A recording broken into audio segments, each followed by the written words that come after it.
세계 최고의 투자자 워렌 버핏 아시죠? 하지만 과연 버핏이 세계 최고의 투자자일까요?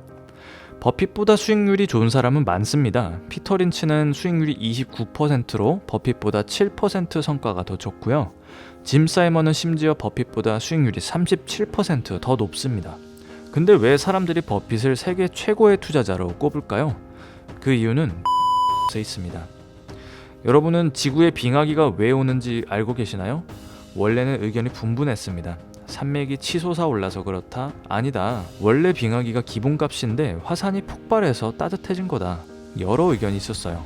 근데 밀란코비치라는 사람이 이걸 수학적으로 밝혀냅니다. 지구와 태양의 거리가 10만 년 주기로 가까워졌다가 멀어졌다가를 반복하는데 이때 빙하기와 간빙기가 온다는 거죠. 블라디미르 코펜이라는 사람이 여기서 좀 더 개념을 확장합니다. 코펜이 자세히 들여다보니까 어라? 이거 겨울이 추워서 그런 게 아니네?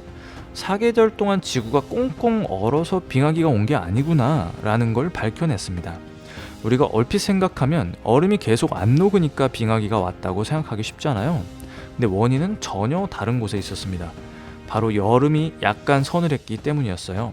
여름이 꽁꽁 얼 정도로 추운 게 아니라 여름이 약간 서늘한 거. 그래서 얼음이 녹긴 녹는데 전보다 조금 덜 녹는 거죠. 그럼 그 조금 덜 녹은 얼음들이 빛을 반사합니다. 그러면 지구가 조금 더 차가워지겠죠.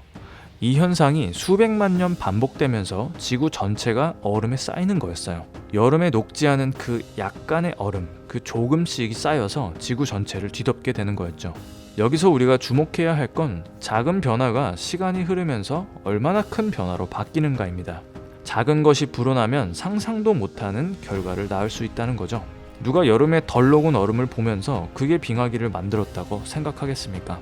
얼핏 보면 너무나 비논리적이고 불가능해 보이는 일이지만 작은 게 오랜 시간 쌓이다 보면 큰 일이 벌어지는 겁니다.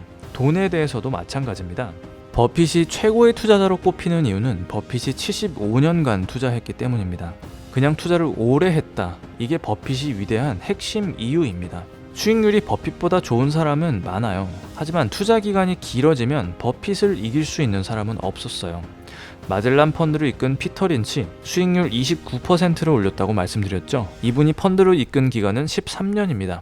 버핏이 투자한 기간의 반의 반도 안 되는 수준이죠. 짐 사이먼은 무려 66%의 수익률을 올렸는데요. 투자 기간은 30년입니다. 그 누구도 75년간 20%의 성과를 낸 사람은 없습니다. 30년간 66%의 수익을 낸 짐 사이먼조차도 자산은 버핏의 4분의 1 수준밖에 되지 않습니다. 핵심은 얼마나 오래 반복하느냐입니다. 만약에 버핏이 30대에 투자를 해서 60대에 그만뒀다면 어떻게 됐을까요? 만약 그랬다면 버핏의 자산은 하나로 154억. 확실히 부자이긴 하지만 전 세계인이 버핏을 알 리는 없었겠죠. 다시 말하지만 버핏이 세계 최고의 투자자인 이유는 오랫동안 꽤 괜찮은 수익률을 반복해왔기 때문입니다. 여러분 8 더하기 8 더하기 8은 얼마죠? 32죠. 8 곱하기 8 곱하기 8 곱하기 8은 얼마죠? 4096입니다. 덧셈은 암산이 빨랐을 거고 곱셈은 암산이 어려웠을 겁니다. 복리도 마찬가지로 암산이 어렵고 어림잡아 계산하기가 어렵습니다. 복리는 직관적으로 알기가 어렵다는 얘기죠. 이게 왜 문제냐? 복리가 힘을 발휘하려면 시간이 필요하다고 했지 않습니까? 처음엔 복리로 나타나는 건지 긴가민가 해요. 뭔가 드라마틱하게 자산이 증가하지 않으니까 따분하기도 하죠. 대부분의 투자자들이 이 초반을 견디지 못하고 딴 길로 셉니다. 처음엔 여기에 장기 투자해야지 마음 먹었다가 주변에서 돈 벌었다는 얘기가 들리면 그쪽으로 또 돈을 옮깁니다. 투자 기간을 길게 가져가야 되는데 대부분의 투자자는 그러질 못합니다. 욕심을 내거나 충동적으로 거래해서 수익률을 망치죠. 그래서 투자를 하면 중간에 딴 데 세지 말고 복리 효과가 날 때까지 충분히 기다려줘야 됩니다. 복리는 그 효과를 우리가 직관적으로 상상하기 어렵다고 했죠. 믿고 충분히 기다려주다 보면 복리가 엄청난 선물을 가져다 줄 겁니다. 투자에서 중요한 것은 수익률보다 시간이다. 닥치고 기다려라가 투자의 가장 중요한 원리가 되어야 한다. 최고의 수익률은 지속하기 어렵다. 꽤 괜찮은 수익률을 계속해서 올리는 게 더 훌륭한 투자다. 최대한 오래 반복할 수 있는 투자를 해라. 장기 투자와 더불어서 부자가 되려면 갖춰야 할 게 하나 더 있습니다. 바로 돈을 지키는 능력입니다. 아니 돈 잘 벌면 그냥 부자 되는 거 아닌가? 무슨 지키는 능력이지? 우리가 얼핏 생각하면 돈을 버는 것과 돈을 지키는 건 하나의 능력이라고 생각하기 쉬운데요. 사실 돈을 버는 것과 돈을 지키는 건 완전히 별개의 능력입니다. 제시 리버모어라는 사람이 있었습니다. 1877년에 태어났고 주식 트레이더였죠. 그 당시에는 거의 찾아보기 힘든 직업이었어요. 1929년에 제시는 53세였는데 하나로 1,400억 원을 가진 부자였습니다. 근데 1929년 익숙한 숫자 아닌가요? 1929년은 경제 대공황 기간이죠. 주식시장이 폭락하면서 많은 사람들이 망했습니다. 제시는 어땠을까요? 제시는 이때 공매도를 쳤습니다. 주식시장이 하락하는 데 베팅을 했고 결과는 대성공이었죠. 제시의 재산은 4조 2천억 원으로 급증했습니다. 수익률이 무려 3000%에 달했습니다. 타고난 천재에게 운까지 따라준 거죠. 이후 제시는 자신감이 넘쳐서 점점 더 큰 베팅을 했고 감당할 수 없는 빚을 지게 됐습니다. 4년 뒤인 1933년 제시는 모든 재산을 잃고 자살을 하게 됩니다. 4조 2천억 원을 벌었던 사람이 4년 만에 자살을 했다는 사실이 믿겨지시나요? 돈을 버는 것과 돈을 지키는 것은 전혀 다른 능력이었던 거죠. 제시는 부자가 되는 데에는 성공했지만 부자로 남는 일에는 실패했습니다. 제시의 사례에서 알 수 있듯이 장기 투자와 더불어 명심해야 할 투자 원칙은 생존입니다. 버핏은 빚을 지지 않았죠. 14번의 경기 침체를 맞았지만 단 한 번의 패닉셀 없이 견디고 생존했습니다. 버핏은 중도 포기하지도 않았고 은퇴도 하지 않았죠. 지나친 리스크를 지지 않았기 때문에 가능한 거였습니다. 아무리 높은 수익을 준다 해도 전 재산을 날릴 리스크를 져서는 안 되는 겁니다. 항상 생존을 기본 전략으로 삼아야 합니다. 버핏과 멍거에게 40년 전에 제3의 멤버가 있었습니다. 릭 게린이라는 사람이었는데요. 3명이서 항상 투자를 같이 해왔다고 합니다. 하지만 버핏과 멍거는 끝까지 생존했지만 릭 게린은 중간에 사라졌습니다. 릭은 대출을 받아서 투자금을 늘렸고 1975년과 76년 하락장에서 추가 증거금 납부를 요구받았어요. 대출받은 주식 가격이 하락한 만큼 돈을 채워 넣어야 했던 거죠. 릭은 돈을 채워넣기 위해 버크셔 주식을 헐값에 팔 수밖에 없었죠.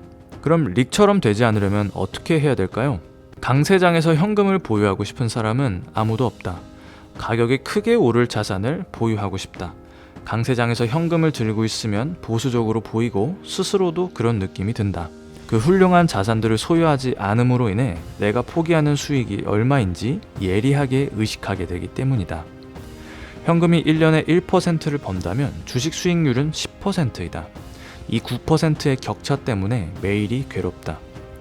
그러나 그 현금 덕분에 약세장에서 주식을 팔지 않아도 된다면 그 현금으로 인한 실제 수익률은 연간 1%가 아니라 그 몇 배일 수 있다. 좋지 않은 시기에 절박함 때문에 어쩔 수 없이 주식을 파는 일을 한 번 막는 것이 크게 성공할 수십 가지 주식을 고르는 것보다 평생 수익률에는 더 큰 도움이 될 수 있다. 릭처럼 주식을 헐값에 팔지 않으려면 약세장에 주식을 안 팔아도 되는 환경을 만들어야 합니다. 주식을 신용으로 샀는데 주식 가격이 하락하면 돈을 채워 넣어야 되죠. 안 그러면 반대매매를 당하잖아요. 그래서 첫 번째로 절대 반대매매 당하는 빚을 내선 안 됩니다. 둘째는 현금을 보유해야 합니다. 인생은 어떻게 될지 모르거든요. 내가 당분간은 목돈이 필요 없겠는데? 주식에 더 넣어도 되겠는데? 이런 판단으로 현금 보유 없이 주식을 샀다고 쳐볼게요. 과거에는 예측하지 못한 큰 사건들이 정말 많았잖아요. 9.11 테러, 2008년 금융위기, 2020년 코로나, 어느 하나 예측한 일이 있었나요? 내 자금 계획도 얼마든지 틀어질 가능성이 있는 겁니다. 그래서 일정량 현금을 보유하지 않으면 주식을 헐값에 팔아야 하는 상황이 올 수도 있는 거예요. 계획을 세울 때 가장 중요한 건 계획이 계획대로 풀리지 않았을 때를 대비한 계획입니다. 수익률을 양보하더라도 현금을 보유하고 있으면 릭처럼 사라지지 않고 버핏과 멍거처럼 생존할 수 있습니다. 책에서 참 인상 깊었던 내용이었어요. 좋은 계획은 오류의 여지를 둔다라는 내용이었죠. 인간은 항상 계획을 세우고 실패하지 않습니까? 실패할 때의 대비책도 세워놔야 되는 것이더라고요. 그게 투자에서는 현금이라는 생각이 듭니다. 오늘은 돈의 심리학에 나오는 두 가지 지혜를 살펴봤습니다. 첫 번째는 장기 투자였고요. 둘째는 돈을 지키는 능력을 키우는 것이었습니다. 빚내지 말고 현금을 보유하라는 가르침이었죠. 이 두 가지 지혜를 실생활에 한번 적용해 보자고요. 월 30만 원으로 주식 투자를 한다고 쳐볼게요. 절대 빚은 내지 말고 S&P 500에 월 30만 원씩 매달 적립식으로 투자를 해보겠습니다. 작은 금액이지만 복리 효과를 누리면서 큰 금액으로 불어날 겁니다. 월 30만 원이면 연 360만 원이죠. 5년 후에는 2100만 원, 10년 후에는 6600만 원이 됩니다. 20년 후에는 2억 원, 30년 후에는 5억 7천만 원, 40년 후에는 15억 원, 50년 후에는 38억 원이 됩니다. 2021년 기준으로 금융자산 10억이면 상위 0.76%입니다. 이 정도면 부자 아닐까요? 월 30만 원으로 34년 기다리면 딱 10억 원이 됩니다. 너무 오래 걸린다고요? 버핏은 자산의 99% 이상을 50세 이후에 벌어들였어요. 투자를 30년 이상 했을 때 대부분의 자산이 만들어진 거죠. 여러분이 버핏보다 뛰어난 투자 실력을 가졌다면 30년보다 더 앞당길 수 있겠죠. 하지만 조바심 내다가 릭이나 제시 리버모어의 전철을 밟으면 안 되지 않겠습니까? 버핏처럼 투자 기간을 길게 잡자고요. 월 30만 원이 34년 뒤에 10억이 되는 마법 믿고 한번 기다려보시면 좋겠습니다. 여기까지 볼수록 부자 되는 채널이었습니다. 구독, 좋아요 눌러주시면 힘내서 더 많은 영상 만들어 보답하겠습니다. 감사합니다.